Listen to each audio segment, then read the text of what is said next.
నెయ్యిలో జంతువుల కొవ్వు గాని, గొడ్డు మాంసం కొవ్వులు గాని, పంది కొవ్వు గాని, చేప నూనె గాని ఇటువంటివి ఏవి లేవు అని చెప్పి నిర్ధారణ చేసి సర్టిఫికెట్లు ఇస్తే ఇది కల్తీ జరిగింది. Yes, I agree that ghee is adulterated. ఇక్కడ కూడా కల్తీ అనేది లేదు. ఇది కల్తీ జరిగింది. Yes, I agree that ghee is adulterated. Andhra Pradesh రాష్ట్రంలో తిరుపతి లడ్డూకి ఉపయోగించే నెయ్యికి సంబంధించి ఎలాంటి కల్తీ జరగలేదు.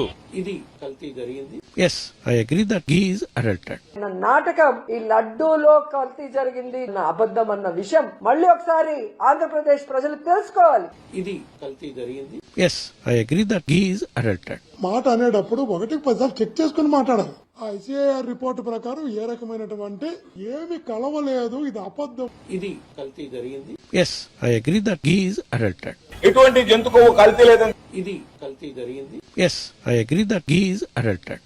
They made a derogative and demeaning statement that Tirupati Laddu was made with animal fat. The ghee which is used for the preparation is mixed with beef tallow and pig fat and fish oil.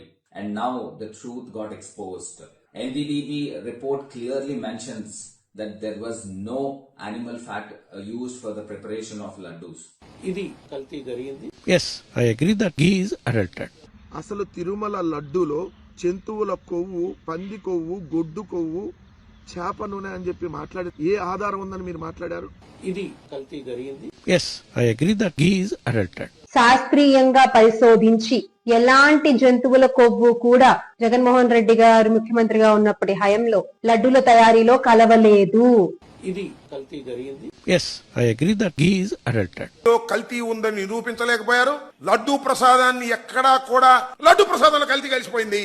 ఈ పాపంతా జగన్మోహన్ రెడ్డి గారిది, వైఎస్ఆర్ కాంగ్రెస్ పార్టీది. దుర్మార్గంగా చంద్రబాబు నాయుడు గారు ప్రవర్తన చేస్తూ ఉన్నారు. ఇది కల్తీ జరిగింది. Yes, I agree that ghee is adulterated. అసలు యానిమల్ ఫ్యాట్ అనేటువంటిదే లేదు అందులో. వైఎస్ఆర్ కాంగ్రెస్ పార్టీకి సంబంధించినటువంటి ఏ ఒక్క వ్యక్తి తాలూకా ప్రమేయం అందులో లేదు అని చెప్పి ఛార్జ్ షీట్. ఇది కల్తీ జరిగింది. Yes, I agree that ghee is adulterated. ఆ ఒక ప్రసాదంలో పంది కొవ్వు కలిసింది, జంతువుల కొవ్వు కలిసింది అని చెప్పని ఒక అబద్ధం ప్రచారం చేశారు. ఇది కల్తీ జరిగింది. Yes, I agree that ghee is adulterated.